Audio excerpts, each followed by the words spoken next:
Welcome, everyone. We just wanted to touch base and have a discussion on the quizzes. Apparently, the second quiz seems to be, after you take the quiz, you're not able to see the questions that you got wrong. So that is a preference that I have to change in the setup of the quiz. And I apologize for that. We'll try and get that fixed. So if for some reason you went ahead and took it a second time, then I'll try and look at that again so that we can reset, so that I can change the attempt and you can take it one more time. But please don't take it. And after this meeting, I will try and look at it, or possibly at our break, I might be able to go in and just change a couple of settings. Unless I look at the student view, there's information that I see and I can't tell if it's suppressed or not. So that's kind of a, that's a very interesting, just a second, I want to see how I'm going. Okay, there you go. So that's a situation that we need to kind of remedy. So, like I said, a lot of online teachers just teach the same course. They just publish their course, voila, done. They don't think about changing it. Generally, my course changes every single semester because we're going to watch different plays. When we go into watching plays, normally if we were on campus or we had a campus accessible, or any place, you would go see a live performance. But because we don't have that available, we will see a live performance online. And I'm also working with the library to get additional live performances. But right now, because of the quarantine, we have a lot of live performances online from the National Theatre of London, from some excellent Andrew Lloyd Webber that have been published under The Show Must Go On, and they're only available for 1 week. So those will be in your announcements, and I hope you guys have been following the announcements. And let me just read this chat. Are the fall classes online? Okay, this is a tricky question. Most of the fall classes are online. But in theater and some of the other classes that have been really determined to be better taught face-to-face because they are experiential, there are some classes that will be face-to-face right this second. So, I'm not really sure. Our president is very determined that classes can be face-to-face, but we'll see. I mean, right now it doesn't look too good. Yeah, I know, I agree. Totally happy about face-to-face. So the acting classes will be face-to-face. The costume technology class will be face-to-face. The makeup class will be face-to-face. I teach the costume technology and the makeup class. Both of those classes will have an online element of lecture because I have divided out the lab space where we work. We'll be having plexiglass shields in between every 6 feet so that there is no cross-contamination. And in our particular lab, you have your own counter space and your own mirror. Normally we have 25 spaces that run about 3 feet apart. So we are doing every other space to be separated by a plexi shield so that you have a full 6 feet in between you and another person. When you are preparing, you will be using your mask, and then afterwards you can take it off. We can even, I've talked about plexi face shields. So the acting classes may also use plexi face shields. Excuse me.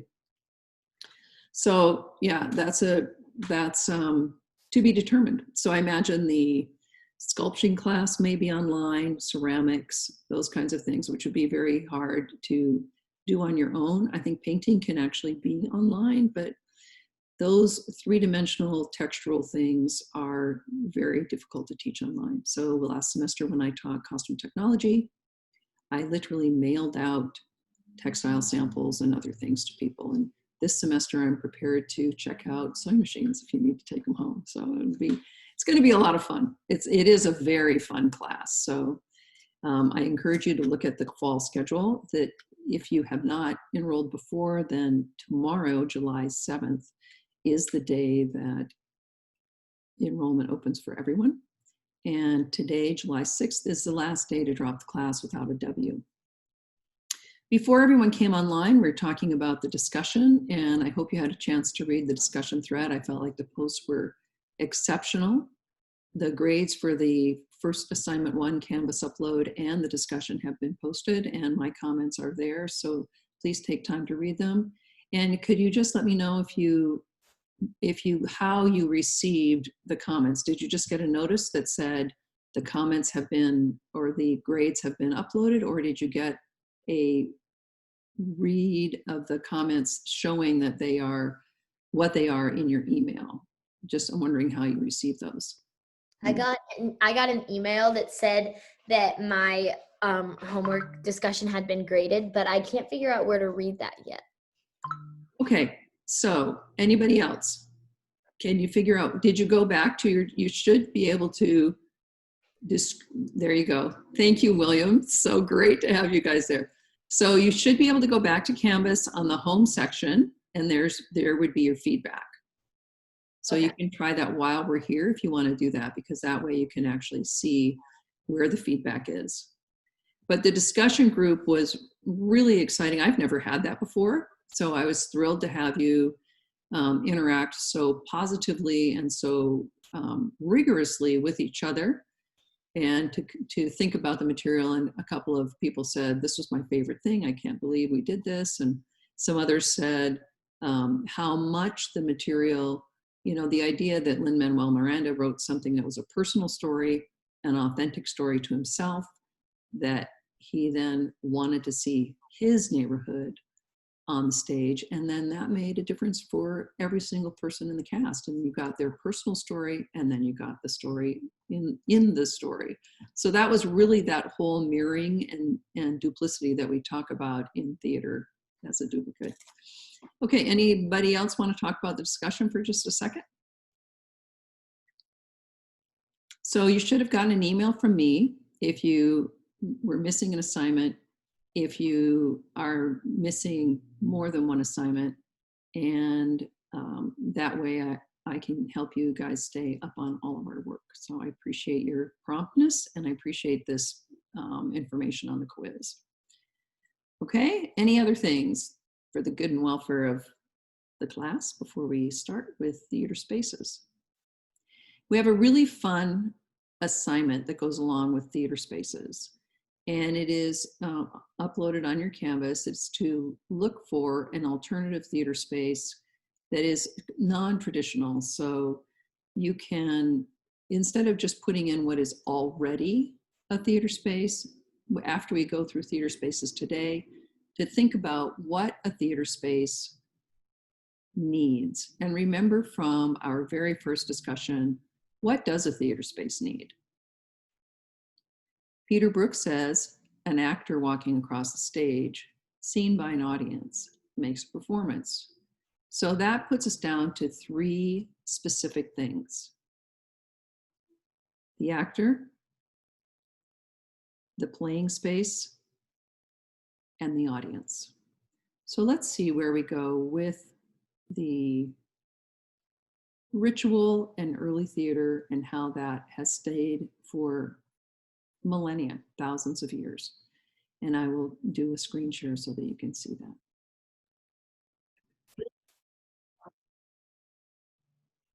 I don't know, that lady's voice just cracks me up. The computer voice. This meeting is being recorded. Yeah. Gotcha. All right, we're going to talk about theater spaces. What is a theater space? What happens in a theater space? How is it different than another space like your living room or a cafe or some other place that you like to go? Is it different than the library? What makes it a theater space? One thing that I would say is it is the intentionality behind the space. You're there for a specific reason. You've come together. And that's what we had from the beginning of Origin Theater. This is a picture of the Roman Colosseum as it is today. It's in disarray. You can see that not all of it has survived these really thousands of years, but it is very reminiscent of theater today in some ways. Ritual has been an important thing that we have embraced as theater since the beginning. The earliest theatrical space was for performance or for ritual. What kind of ritual might take place? Well, there would be an altar with some kind of thing laid there for the season. Let us have a good harvest.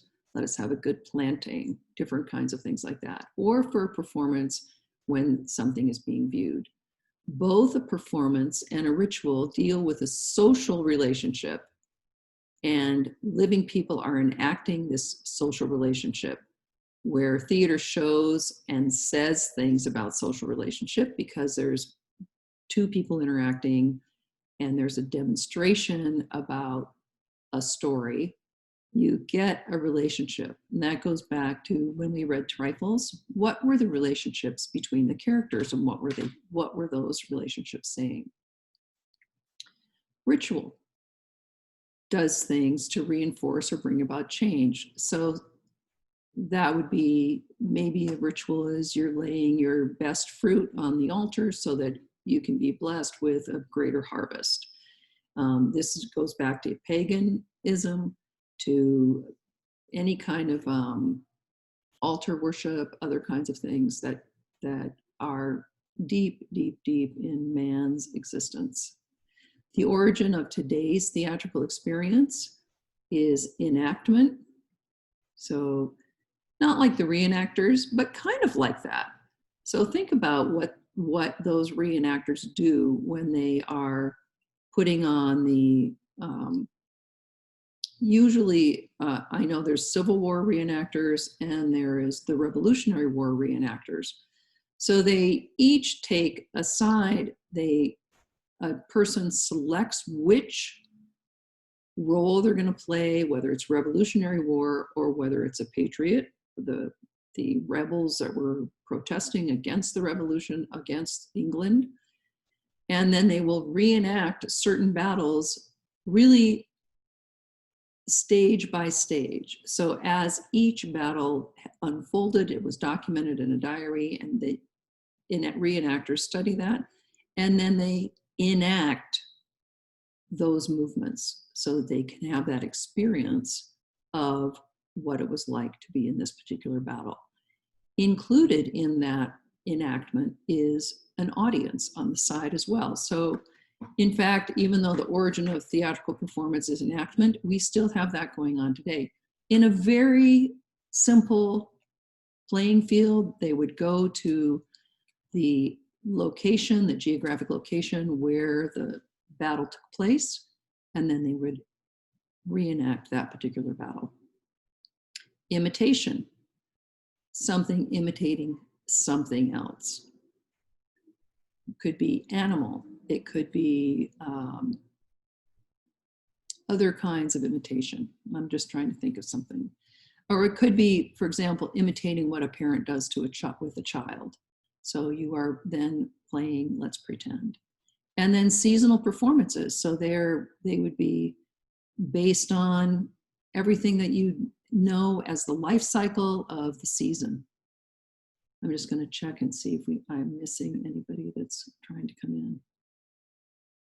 Because I realize that now that I'm on full screen, I can't do that. Let's see if I can. Okay, great. Perfect. I got that. Let me go back. I think I missed that one. Okay, how do I go back? Oh dear. I keep going forward. Stop. Guys, this is hilarious. Oh, maybe I better correct that spelling. Just a second. Here we go. Thank you for your lovely patience with my poor technology. I usually don't even lecture to a PowerPoint, so that's really something different for me. Okay, so Ritual is aimed at the protection of the community. So when somebody goes to the altar and puts down fruit, or they put down the lamb, they're trying to protect the community and to their pagan gods say, please help us do this, help us be a success in this moment of our harvest. Bring the rain, bring the heat, bring the success for us. Keep us from the marauding army, that kind of thing. Whereas a theatrical thing is also intentional, both are very intentional, but it is to please and entertain. It creates the mystery of life, the history of human behavior, and again, trying to make sense of man's story of man.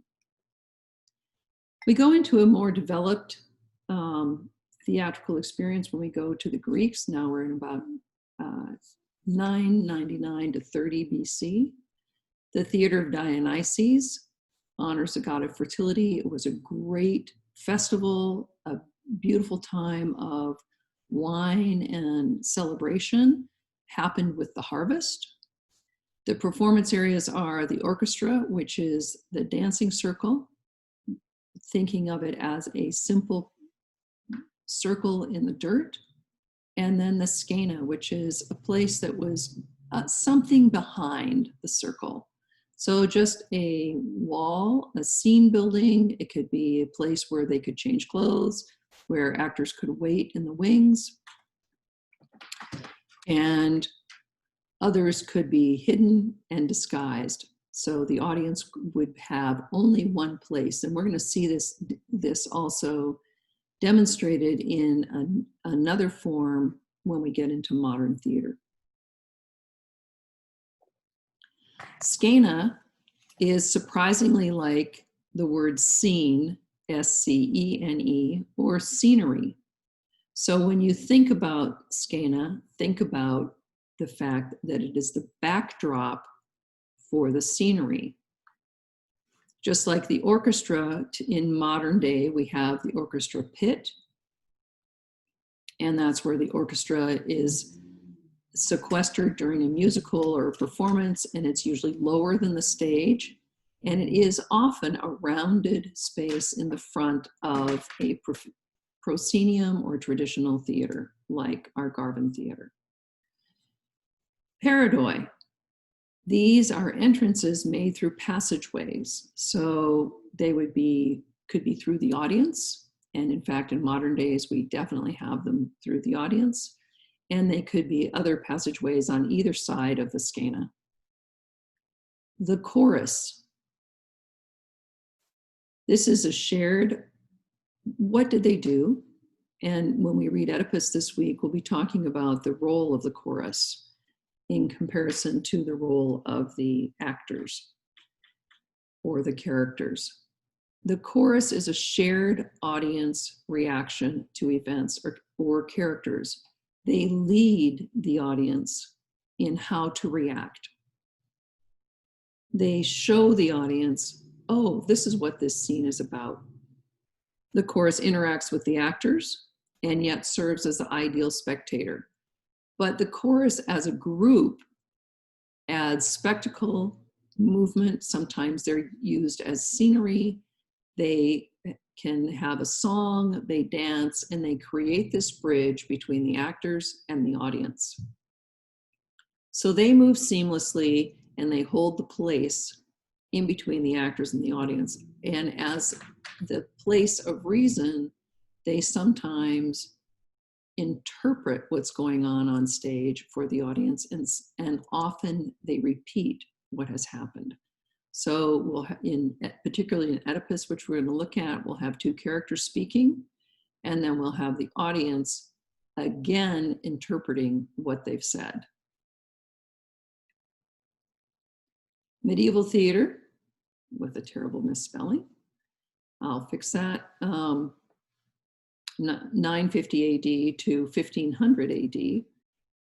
And the early point of it was for priests to teach Christian doctrine through tropes. And this is because this was in Latin and people could not read. So priests could control everything that they said to their audience. They could say, this is what, if they're teaching Christian doctrine, they're saying, this is what the Bible says. This is what you need to do. But there's really no way for the audience, or in this case, just the population of the village, to know the difference between what is actually said and what the priests are telling them. So it's very much a dictatorship in a way, where the priest says, this is what's happening, this is what you need to do. The form that this took is a trope,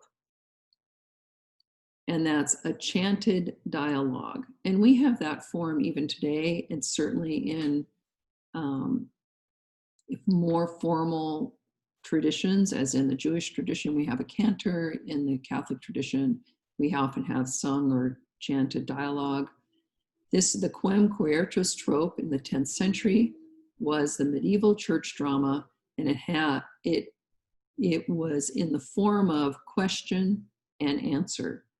What is going to happen? This is going to happen. And this is even true through today in what we would call and response. And it's a very typical kind of performance, and also still in the church when they would do a responsive reading, where the priest or the pastor will read something and then the congregation will read a response to that, and it's all prescripted. In this time period of medieval, because we didn't have reading, this was all memorized. So the priest would have a question, and then the congregation or the populace would answer. And that's the teaching portion of it. Then we got into more and more spectacle, because the priests loved having the starlight shine on them. They were in front, they had the glory. The spectacle then spilled out as an entertainment into the marketplace. We had cycle plays, which were seasonal for fall, winter, spring, and summer, going along with the harvest seasons, or going along with religious holidays, Easter, Advent, Christmas, are very big holidays, and biblical events. So those would be stories of the Noah's Ark, or stories of the parting of the Red Sea. So those would be things that could be told in a cycle play.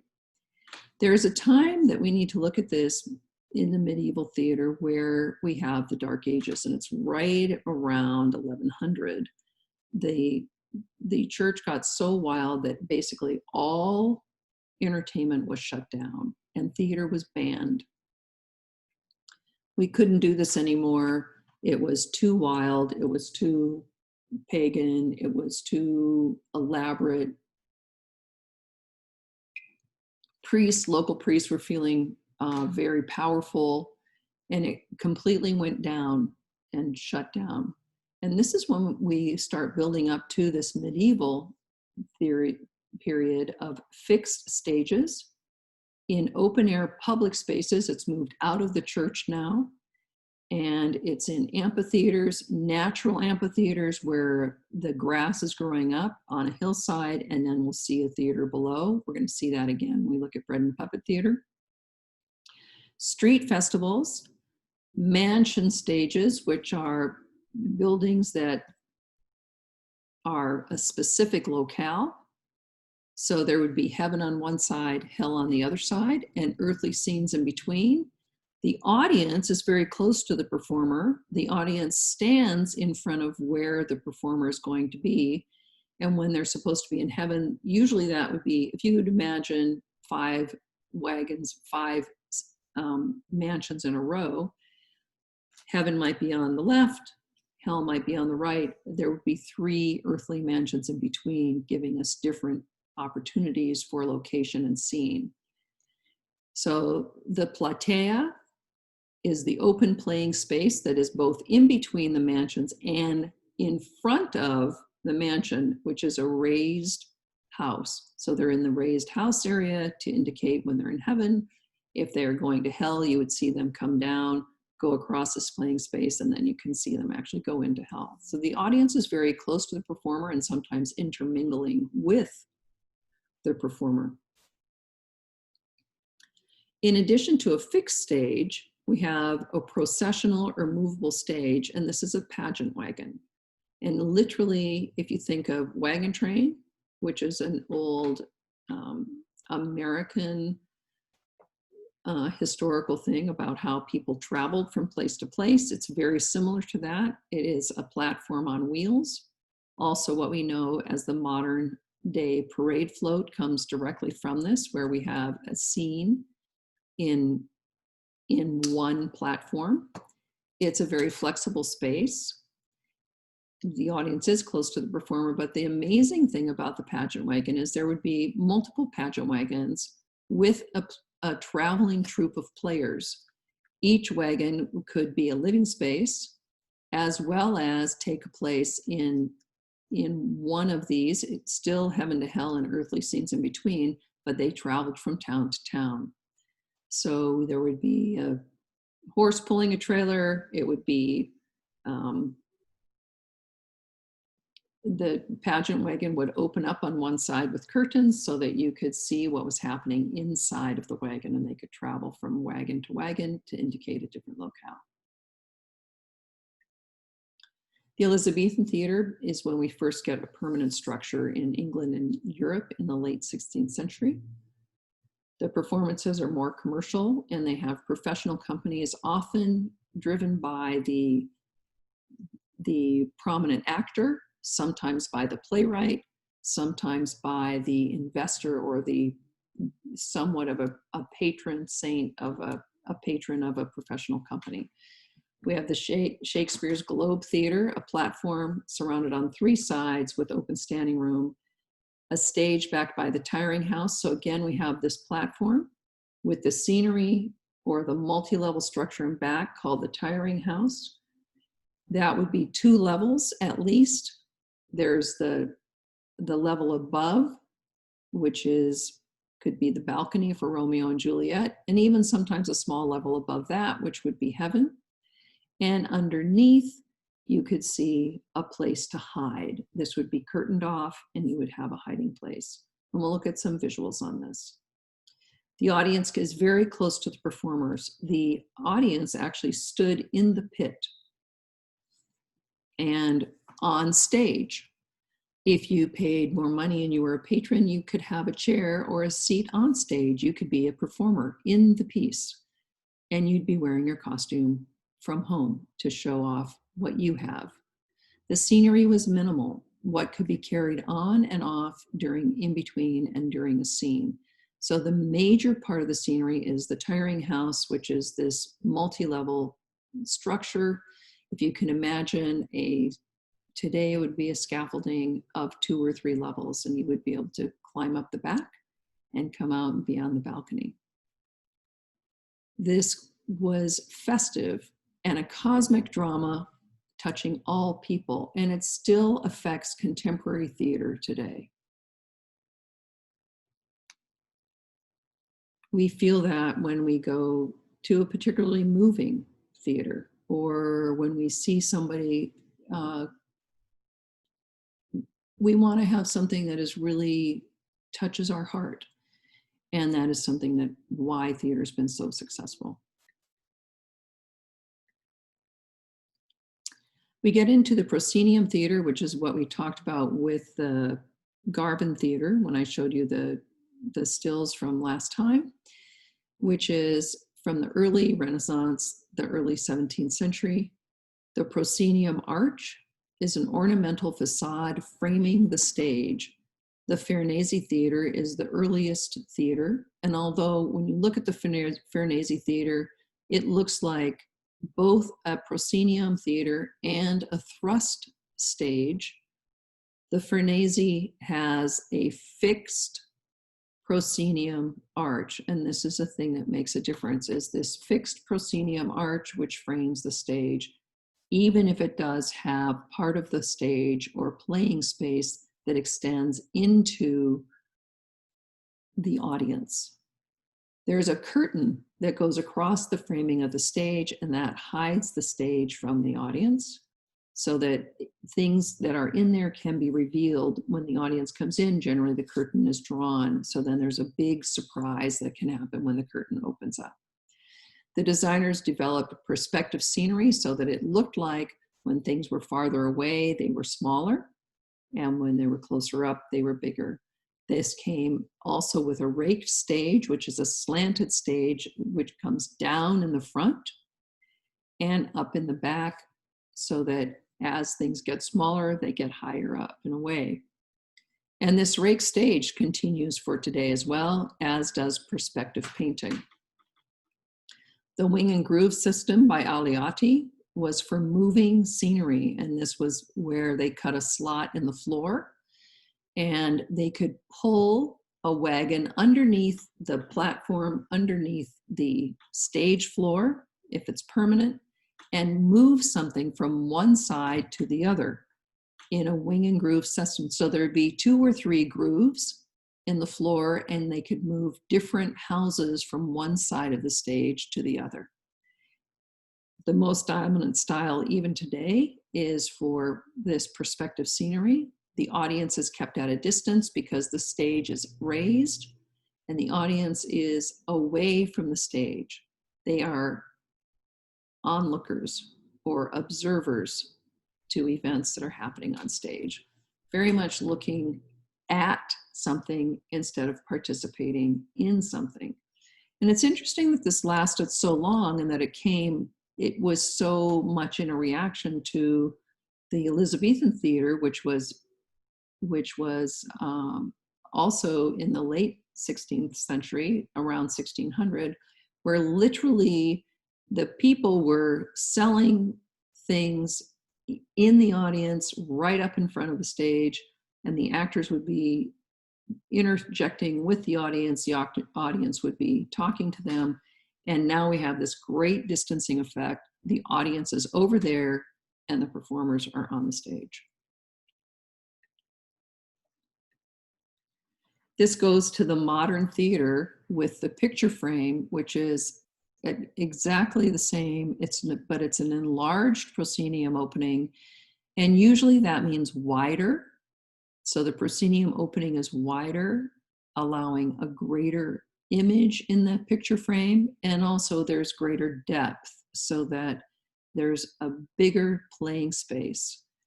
This helps create a pictorial illusion, and the audience then, instead of going back many, many, many rows, is closer, or now the audience is on the slanted rake so that as you get further up, you can still see the entire stage space. Within that, we also have the thrust stage, which is the playing space extending into the audience on 3 sides. There's a back wall, and because the audience is surrounding on 3 sides, there's minimal scenery because it would be blocking an actor from the audience if you put scenery in front of that back wall. The scenery really all lives around the back wall, and what comes out is primarily furniture, and even that is very carefully selected to not obscure the audience's view. The arena or black box theater is a flexible space. Audience is on 2 or 3 or 4 sides of the playing space, and the audience area may be raised. If it's on 2 sides, it's typically called the tennis court. If it's on 3 sides, it's called the thrust. And if it's on 4 sides, it is called the arena or in the round or black box theater. The whole concept of black box is that you can do anything that you want in there. It has really a big open space with some way to hang lighting on above. Sometimes there's a way to hang things or have scenery go up and down. That can be tricky because once you put something in, unless you're identifying that this is going to be a back wall, then you are obscuring an audience. So you want to be very careful about that. But that's our Jerkowitz theater. Moving away from Western, the Chinese theater is much older. centuries old, very well developed classical theater. The golden age is Yuan Dynasty. Oh, sorry, let me go back to that. And oh golly, now I can't remember how to do that. There we go. Zazu, the classical drama, and stories from legends. Kunju, oh, why do I keep doing that? I have to get this out of my way. I'm trying to also manage the participant window is my problem. Okay. Kungyu, the new drama, the Ming Dynasty, 1368 to 1644, and the opera, which is a huge, important space in Chinese Eastern theater. Jingzhe, I'm terrible with Chinese. I hope if someone has Chinese, they can help me. Dominant form by the 19th century, and it's theatrical rather than literary. So the Zazu, the classical drama stories from legends, really it takes into the stories in place. But now in the Beijing opera, we've gotten a theatrical performance. There's a very rigid convention of acting, of dancing, of singing. It's on a raised platform, and you would see the audience in front of and around the sides of the opera. The Beijing opera is actor-centered. It's a bare stage with few properties, and the costumes have symbolic color and pattern. So if you're wearing a particular color, you would know, and if the audience is very sophisticated, so that they would know that yellow is for royalty, red is for loyalty in a high position, dark crimson is for barbarians or military advisors. And some of that is because those colors were hard to get. So we have something called turkey red, and that color was very difficult to obtain. So that would be held for the wealthy, even in everyday life as well as in theatrical life. So then when you put something like that into a symbolic area as a costume in an opera, then everyone in the audience knows that's what this color means. And we've lost a lot of that in our contemporary playgoing, and we don't have a lot of color relationship anymore because color is so easy to get. But this was a very important thing before. Yellow as royalty, because yellow is light, it can be dramatic, it is the sun. Also, it gets dirty very easily. So royalty has a lot of people to take care of them. So all of these things with symbol are very important to the story.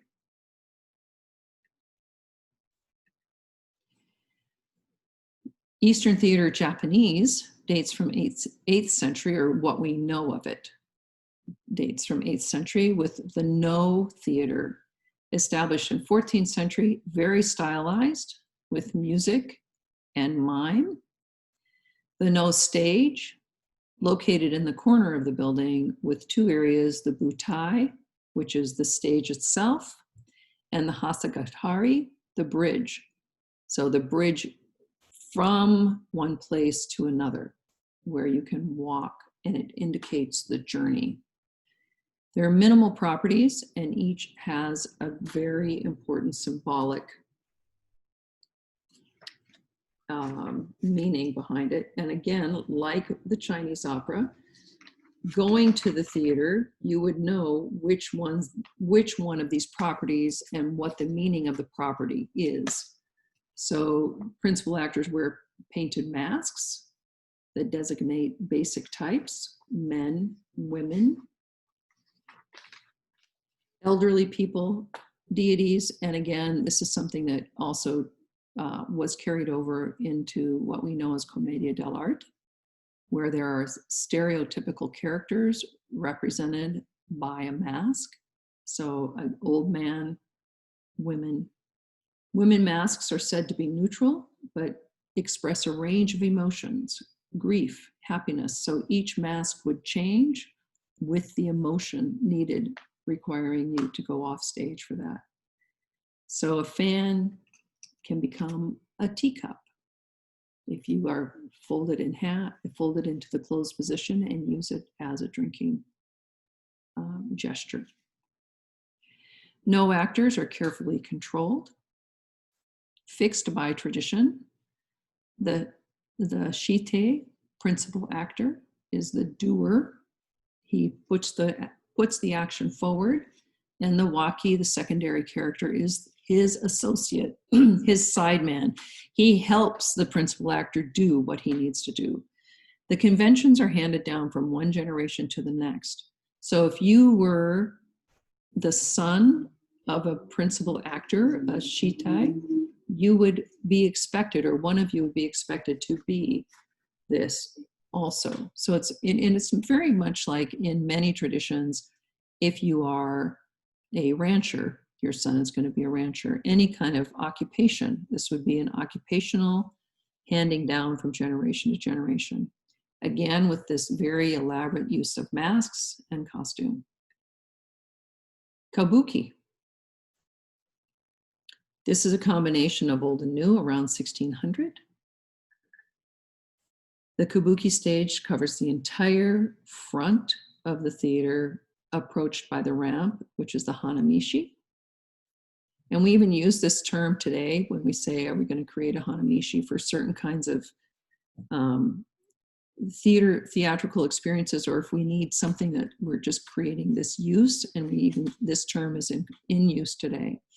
Performances featured elaborate scenic effects, also the revolving stage, which is something that we have embraced for musicals and to be able to change scenery. Sometimes even in a thrust stage, you can have a revolve, or on a proscenium, you'd have a revolve, so you'd have one complete play set on one side, and then by revolving, you'd go to the interior of the house or inside the bedroom. But it's something we get from kabuki. Kabuki actors are trained from childhood. Onagata is the male actor that plays the women's roles. And this is not unique to kabuki. In Shakespeare, in the 1600s, all of the women's roles were also played by men. The performance is highly theatrical and larger than life. Great effect of makeup and costume. And it's very beautifully and carefully sustained. The performance can go on all day. So everything is very, very intentional. And then we get to bunraku, which is the Japanese puppet theater. It's absolutely a spectacular visual where the manipulators of the puppet are wearing black and tend to go away, and the puppets are telling the story. The story is all completely through the puppet, and the handler is, by the audience perspective, disappears in their black clothing. This is developed in the mid-17th century. It's a very sophisticated and commercial, complex performance style, alternating spoken dialogue with prose and sung narrative, which is verse. Simplified proscenium stage. Each puppet is manipulated by 3 handlers. So I'm going to talk about a couple of things right here. So spoken dialogue, when you read Trifles, you recognize that a play is different than a book, different than a novel, different than reading the newspaper, because a play only has what one actor says to another actor. There are things called stage directions, we'll talk about this later in the semester, that can help set the stage, but those are invisible to the audience. Those are things that the actors internalize, or the set designer may internalize and externalize as the visual playing space. But really everything comes from the dialogue of one actor speaking to another. In Shakespeare, everything that is the stage is set comes from the characters talking to each other. and they'll set the stage and tell the audience and inform the audience in everything that they need to do through dialogue. So spoken dialogue is just characters talking in a normal, well, possibly not normal, a heightened language, and then alternating with a sung narrative or verse. So what does this remind you of today? A musical, where we have spoken dialogue and we have sung narrative. And you saw some of that in the Heights. And we'll be talking about this idea of musical performance. It has always been said that you go into song when your emotion is so great that words no longer express the feelings that you have. So this idea of singing the narrative, helping the story go along to even greater emotional heights through song. A very simplified proscenium stage. Each puppet is manipulated by 3 handlers. So the chief handler controls the puppet's right arm and the head and body. The second puppeteer controls the left arm. So when you think about that, it's the arm that could be downstage or closer to the audience. And the third puppeteer moves the feet of the male puppet or the kimono hem of the female puppet. And so because kimono goes all the way to the ground, the female puppet does not need to have feet. So I'll tell you one quick little story, because this is not in my bio and you don't know this. But I worked with the Energizer Bunny for a very, very long time. I was in the development of the Energizer Bunny the very first time he debuted in a commercial. And that's probably before you were born. But we were trying to figure out how to make this bunny image. They had a drawing of a pink furry bunny. And I was working with a special effects company. We had to have Energizer batteries run the bunny. We had to have a place for all of those batteries to fit. And if he broke down, we needed to be able to get to the batteries and to the wiring. So the Energizer Bunny is a puppet that has 3 handlers. There is one handler that handles the drum, or both arms beating the drum. One handler drives the puppet, so can drive the bunny in a track and can also spin the bunny around. And then the third handler does the head and ears, or what we call the attitude.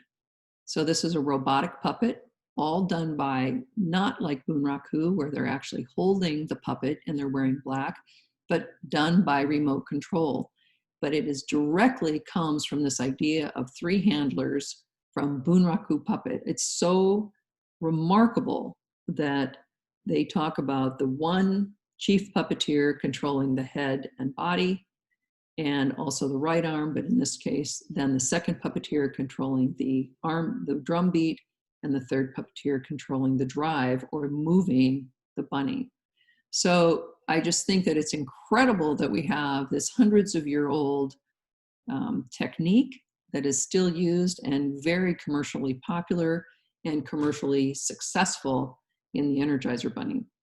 So I'm going to stop share for a second. My job in that was to create the bunny had a lot of different costumes that we used depending on where we were doing it. Spanish language bunny had a wide variety of costumes that were required by the Telemundo. And he was a sheik. The very first one we did, he had to go into a shower, so we had to make a rain slicker. And if you can imagine a robotic puppet going into a shower, very challenging. But my job was to just make sure that we could create not only the costume and did the drawing of the costume, but that we could keep the bunny running and that the fur had to come on and off. So it was a very fun and interesting way to spend a couple of years. He was really my bread and butter job for a couple of years, and it was a lot of fun. I got to go to a lot of places with the bunny. We went to the Tower of London. In London, we went to Vancouver, we went to the Florida Keys, we went to Arizona. So one great thing about being able to work in a variety of ways, but all still in costume, is that you get to go to a lot of places. So we're straight up on the hour, and let's take our 10-minute break. Any questions? No. Nope. Before we stop? Then we're going to take a look at some crazy performances when we come back. Okay? Mm-hmm. Okay. Right. Just for our break, I will pause.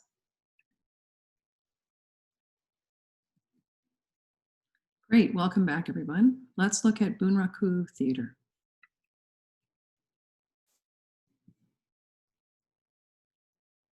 I'm going to try and show us this.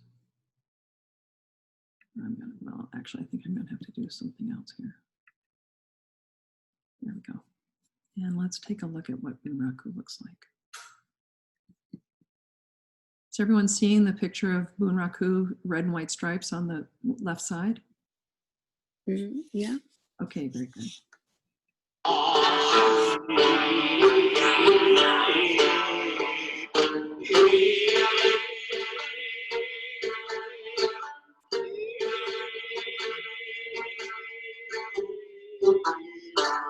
So changing perspective, we see that's a small part of it.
So a couple things I want us to notice while we're watching this, just for a couple more minutes, is notice that the lead handler is wearing a costume that emphasizes the puppet. So they have the exaggerated shoulders, and when the puppet is actually in front of the handler, remember the lead handler is doing the right hand and the head. When you see the handler in front, you're seeing them emphasize the character, because their costume helps enhance the character look. And the people in black then just disappear. And if we were more sophisticated, we would understand more about that. But you can see that the hunt came, the fox came out, was with the actual lead handler from the woman puppet, and was then hiding behind the rock, which then revealed this particular character. Note the feet.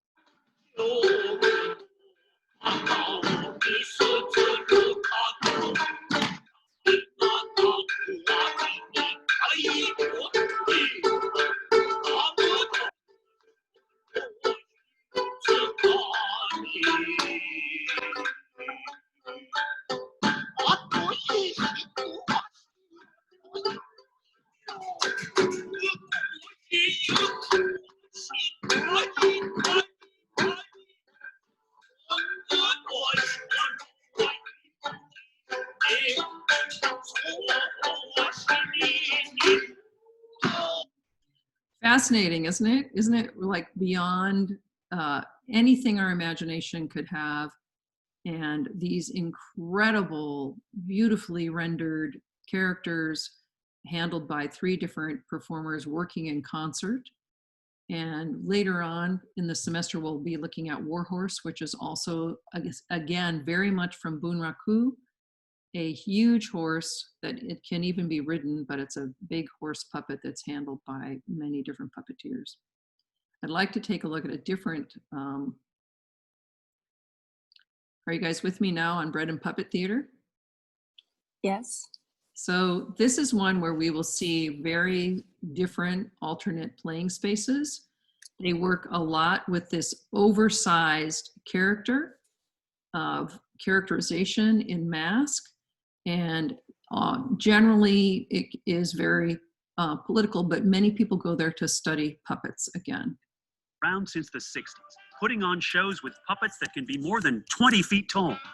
Their museum in Glover, Vermont is a retirement home for their amazing creations. And when you step inside, your eyes will widen and your jaw might well drop. Elka Schumann Okay, hello. of the Bread and Puppet Theater. Welcome to our museum. It's a hell of a history you have. You started back in the 60s, correct? Early 60s. 63 was when the theater was founded in New York City on the Lower East Side. You and your husband, Peter. Peter founded it. He's the director, the artist, and the founder. About 98.9% of the puppets you see are bread and puppet puppets, sculpted by Peter in clay, covered with paper mache by hundreds and probably thousands of puppeteers. Elka, there's puppets and masks of all shapes and sizes. That's right, from tiny miniature cutouts to life size, including face masks taken right from people's faces, including our big giants. There's always been a political component to the theater, right? There always has been, but we've also done shows based on the Bible, on fairy tales. Now, how about the White Horse Butcher? What is this all about? The show was inspired by a postcard showing a slaughterhouse with real live butchers there with bloody aprons. And Peter turned the butchers into bureaucrats with their bland faces, their nice suits, signing death warrants and torture orders and things like that. And the White Horse is the sort of pure thing that is above and beyond them. A lot of the Bread and Puppet shows are in the street, right? Outdoors. Oh yeah, we did demonstrations in New York City, parades, outdoor shows. And then when we moved to the country, to Vermont in 1970, and Peter saw this beautiful meadow, he said, instead of touring in the summer, we're going to concentrate on working right where we are. And so every year we created one giant weekend show with a circus, with a pageant, with little shows. And you still do that every year. And we're doing that now, but we stopped doing the once a year thing. It got too big. It grew from a few hundred people in the audience to thousands, tens of thousands. And then there was a tragic accident and we stopped it in 1998. Tragic puppet accident? What happened? No, 2 men who'd been drinking in a nearby campground got into a fight and one was killed. Speaking of evil, look over your shoulder. That's the devil, right? That's the demon symbolizing nuclear annihilation. I get the sense that a lot of these puppets and masks may never see the light of day again. They're here for the rest of their lives, correct? We used to take them out quite often, but the work of putting them back was a lot, especially upstairs where the puppets are so large.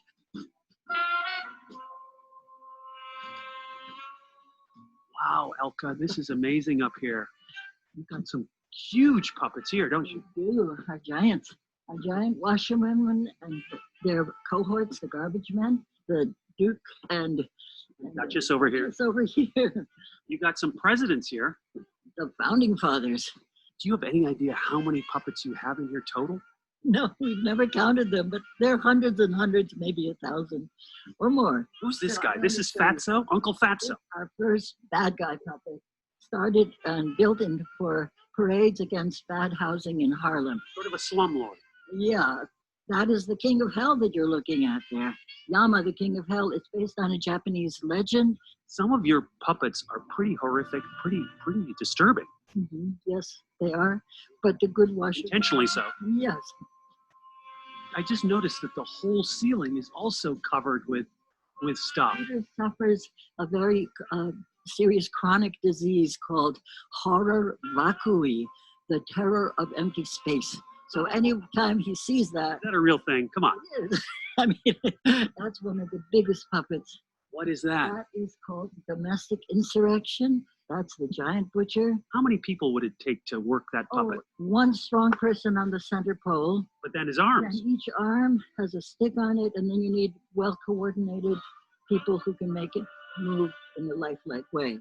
And then the men have feet, so you need another Oh, you got person legs too. moving the feet. So notice how this is again reflecting from Bunraku with 3 major puppeteers. The female costume goes down to the ground, so the person holding the center pole is the lead, and 1 person on each arm.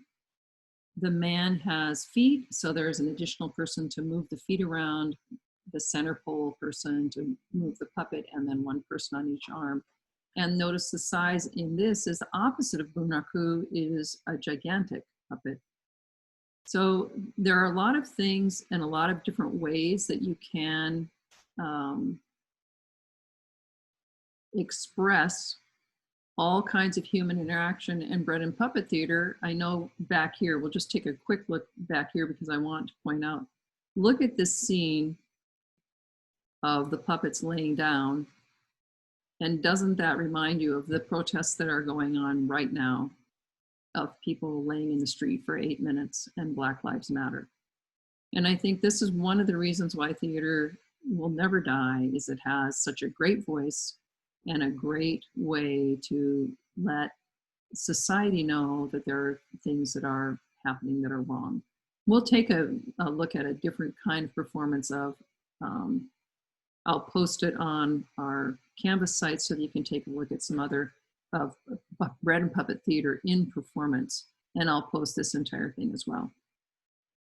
Let's go to a couple of things, to the Colosseum. This was the exterior of the Colosseum that I showed you earlier. And then the interior, where you can see where this is the below. This would be where the animals would be kept for safety from performance people. And up here is where the audience would be. So the audience would sit ringed up here, and the gladiators would be here. Again, audience further up, the less paying money, the real patrons sit here, and then there would be tiers even up higher. And I'd like to show you, just because we can. Here you get a better feeling for the pit, how the tigers could enter, how far down it is, and this would all have been covered. And if you get to Rome, definitely worth going to the Colosseum. But meanwhile, we can look at the LA Colosseum and look at how similar that is to the shape of the Colosseum. There's nothing below this, although the performers are the athletes enter here, which would be very much like the paradoi, as we said, a passageway to enter. So they are beneath the audience. They're just not beneath the stage, which is here. And then people closer to the stage pay more money. So the Colosseum and this arena performance area, again, yes, we call it an arena, and it is surrounded by audience spectators, and the similarity to the Colosseum is uncanny. To go to a very simple black box theater, then you can see this is imitating the black box, but this has just a playing space surrounded by audience. And in this particular one, they've put stage platforms on one side, so it's not completely all the way around.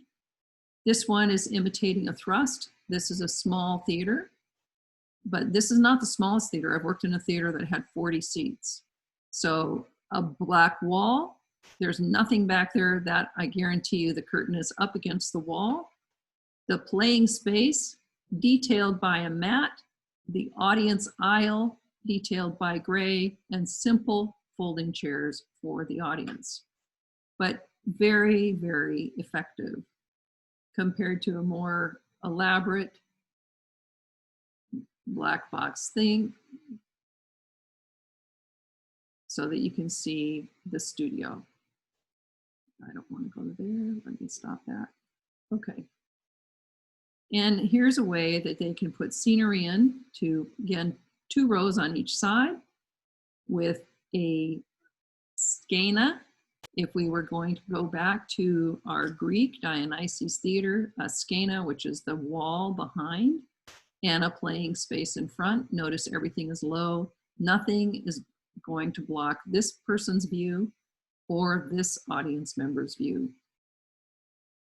So there's a wide variety of black box, including one that is really empty, and then the audience seating is down here. This is very much like the ensemble theater in Santa Barbara. So another interesting theater to see. It's an ancient, it's one of the oldest theaters in town, I think around 100 and something years old. Let me go to this. A proscenium theater. They can be super elaborate. In Santa Barbara, we have the Granada. This looks very much like it. You can see there's a fixed proscenium. I'm suspecting this is the fixed proscenium. This may be added for a performance. The curtain, which can come down so that this could be revealed. The ghost light on stage. And when you go on to Canvas this afternoon, I will post the little video that I made of the Santa Barbara theater group at Santa Barbara City College, where you'll see the ghost light and you come into the theater, which is a 400-seat theater. Looking at just another proscenium, this is called a Roman front curtain, so that this comes down. The curtain will come down and still be draped on the floor. This is the orchestra pit, which I talked about before. This is where the full orchestra could stay.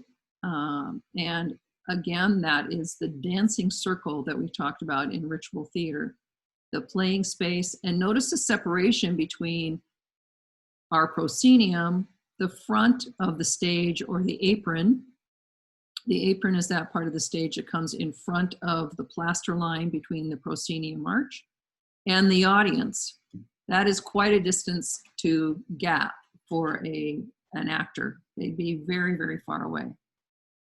And you can see a slightly different view. Here is a different theater, but there's the orchestra, the gap between the orchestra pit and the audience, the stage, and then when you get up to the top balconies, how far away you actually are from the stage. And this elaborate lighting, of course, would be off. And another simpler one, this looks a little bit like a lot of university theaters where they have one major center seating area, 2 aisles down the side, and then side seating for audience. Here's a very simple apron. There is no orchestra pit whatsoever. There are 2 steps to go up to the stage, legs and borders that are a curtain that can be closed and probably goes this way to the center if we were going to do a reveal to the audience here. So even though these are all proscenium, there's a wide range of what it might look like. This is one from the United Kingdom, and you can see a very ornate picture frame, which we talked about before, the very earliest proscenium, a very ornate picture frame, a curtain that can come down and hide whatever stage scenic elements that you want with the front apron and the audience. These are box seats, so they would be paid for with more money because you're separated from the populace. And again, this is in relationship and a fallback to the Globe Theater. And then we'll look at the thrust. Trying to get there. Let's see, you gotta move. Okay, maybe I can move this over. Sorry, you guys, talking to myself. Here's the thrust theater. And again, we discussed that the thrust had an audience on 3 sides. A stage comes out, and what this does is makes the audience closer to the stage, with a space back here for scenery. It could be a back wall, it could be a curtain. Let's look at how this might look in performance. So this is a curtain enhanced with light, and this is seating on a rake. It comes up and away from the playing space. This is a stage that is built for this particular performance. This is the scenery selected with 3 stairs, because down here, this gray portion is what we would know as the actual floor of this theater. This thrust stage has been built out for this particular performance. The curtains will go side to side, and so they can still create a slight reveal. There's probably a little bit of playing space back there. A different kind of thrust stage.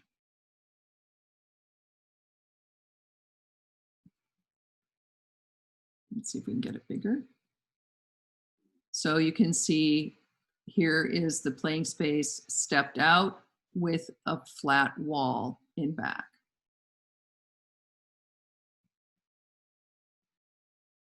I really don't like Pinterest. It sort of takes everything, it takes the entire universe, and then you can't get it. But let's look at Stratford, because it is one of the classics.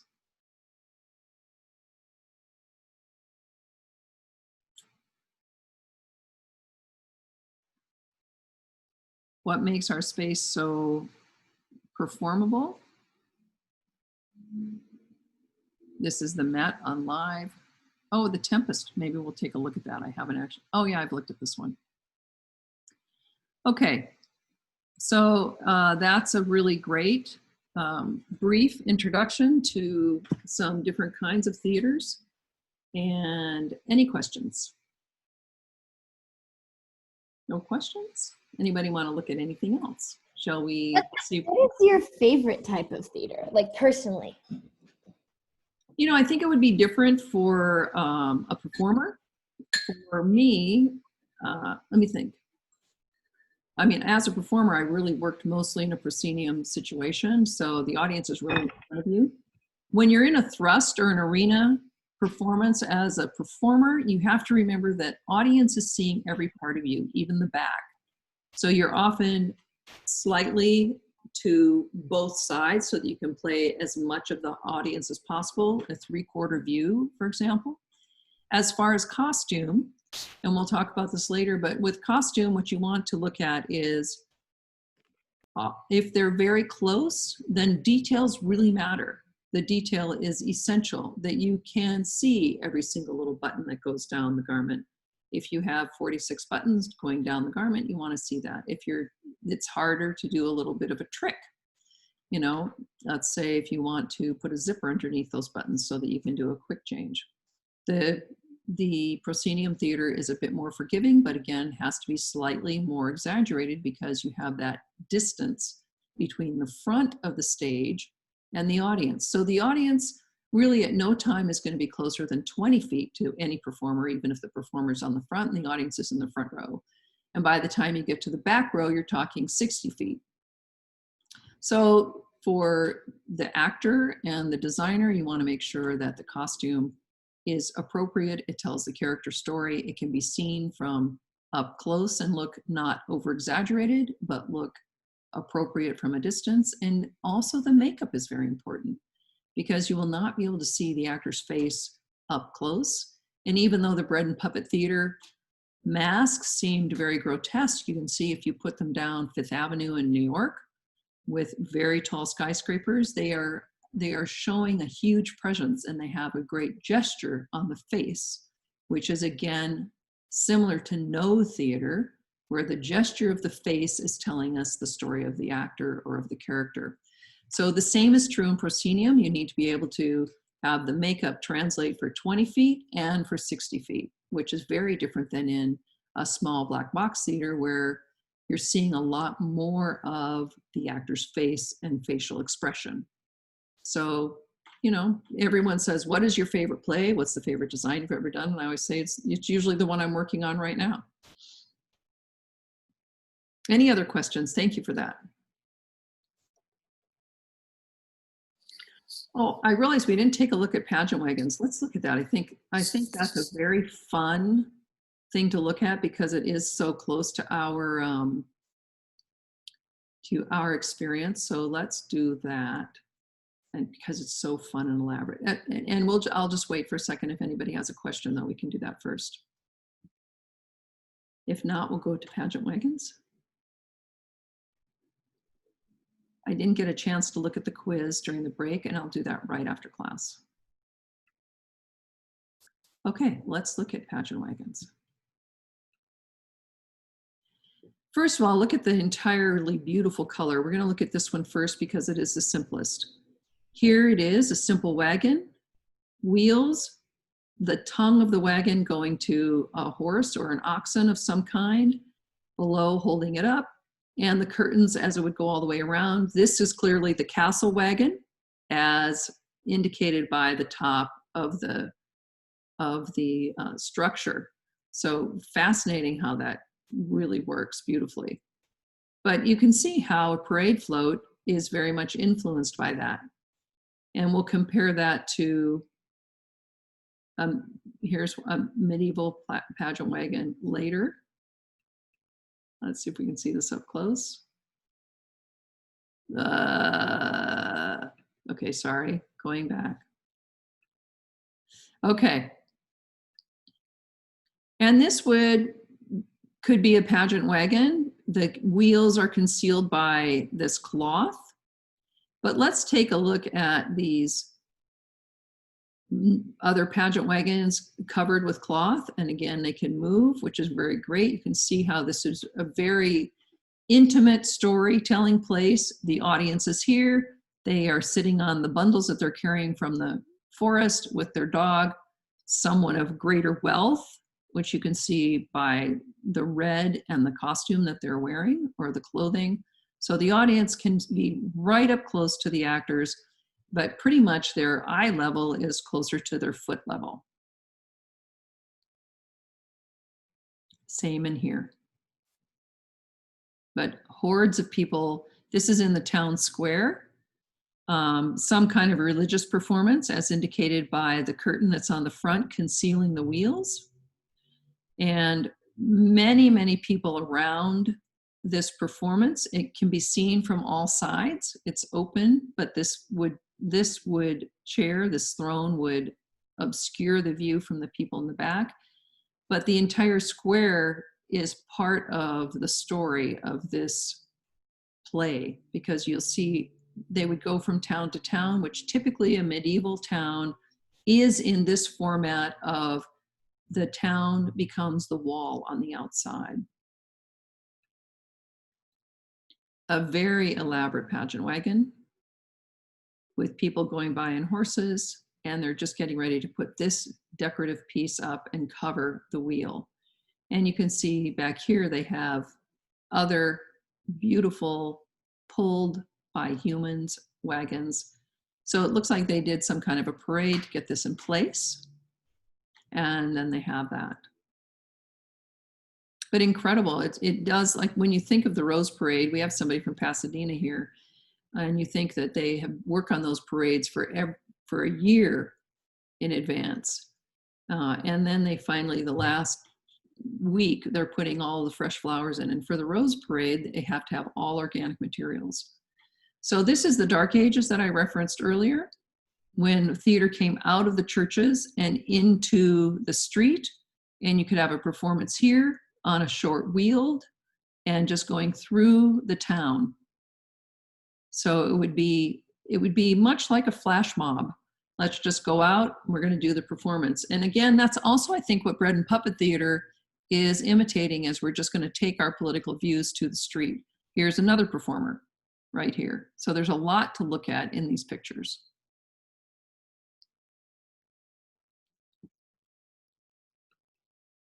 Okay, So we have a pretty good idea of theatrical space, how it started with ritual, with Dionysus, the god of wine, and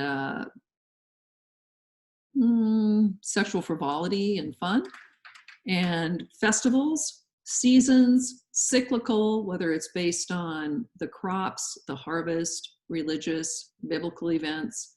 Interesting that Bread and Puppet Theater even said they incorporate biblical events at times. And then how that goes to the medieval with the pageant wagon and the mansion stages indicating heaven and hell on one on each end with earth in between. And they can change location to tell the story in a more complete way.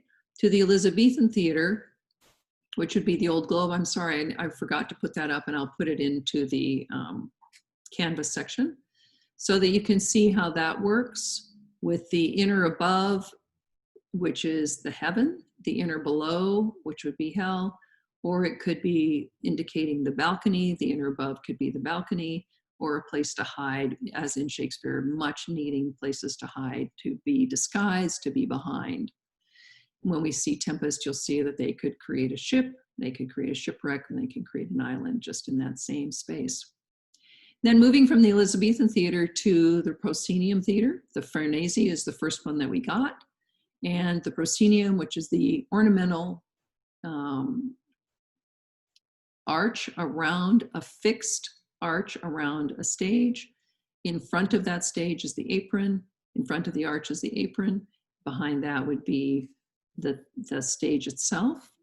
And in front of the apron would be the orchestra pit. And remember, we get the orchestra from the dancing circle of the ritual, from the dancing circle, the scena, which is the backdrop or the scenery, that thing behind, and the paradoi, which are the entrances, which we actually saw reminiscent in the Colosseum even today. Our three modern forms of Western playing spaces would be the proscenium theater, the thrust theater with audience on three sides with the stage going out into it to decrease that audience and actor playing space, and the black box or the arena theater. The blown up version of the arena theater would be the Colosseum, which then goes back to the Romans. So you see how circular and how intertwined each of the playing spaces is. So in your assignment that you're going to do, I'd like you to look for what I usually do is I assign this as a campus field trip, that you go out into only staying within the perimeter of the campus, find alternate playing spaces. So you can go around your neighborhood as you're walking your dog, or any place that you are safe. You can take a picture on your phone. You can upload it through Canvas, and we're going to have this as an assignment. You can indicate what is the playing space, where would the audience be, actor, audience, just put a little arrow in there, or you can do a description for it. And let's just see how many places we can come up with that meet the need, like the Bread and Puppet Theater, moving from the streets to the country to wherever, to be able to tell the story of man and what we're going through. And this would be, I think this is something to keep in mind for the coronavirus and isolation and quarantine. So take a field trip by yourself, take your phone, take a photo, and upload it, and you'll see what the assignment is for alternative playing spaces.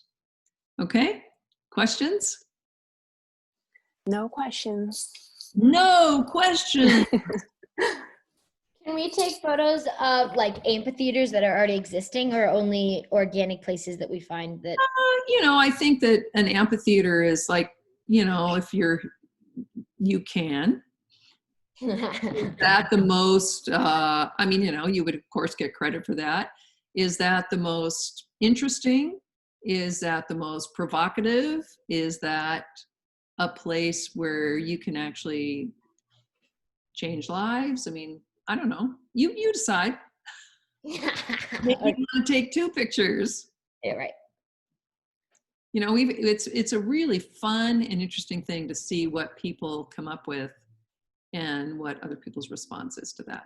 So I think this is set up as a discussion, and you'll be able to put up your image or describe your image, and then other people can weigh in on it. So I think it'll be a lot of fun. All right. Then you know what? Let's call it a day. And I will get work on getting this stuff uploaded and get it into Canvas, and I'll try and get your, I'll do the this week for this is what's going on this week, and these are the assignments, and everybody's been really good on getting assignments in, and I'm very excited. Remember that you can always upload even after a due date. I'm very forgiving about that. You just have to stay on top, because this course is going very quickly because we have only 6 weeks. So they said, you know, it's like every day is a week. And I'm thinking, well, no, because 24 days, it's not a 24-week course, but it's more like we do 2 weeks in every week. So that's why we have to move so quickly. So I'm just encouraging you to just stay on top of the homework. And thank you so much for all of your expressions of your names, your best ways to contact, and the fact that you're very good about changing your notifications on Canvas, and for your great discussions on In the Heights. So keep it coming, and I will see you on Wednesday. And I'll be staying here so you guys can sign off, but I'll be here if anybody has any other questions. And we'll just, I'll keep it open for a while, because technically I've posted that I have an office hour from 11 to 12. And so often you guys can sign off, but what I do is I'll just stay on, and I will mute my mic, and people can come in to the meeting and ask questions. If something private you'd want to talk about, we can go into a meeting room, which is very easy to do. So thanks for joining, and I look forward to seeing everybody on Wednesday. Thank you so much. Thank you. Yes. Bye. Bye-bye.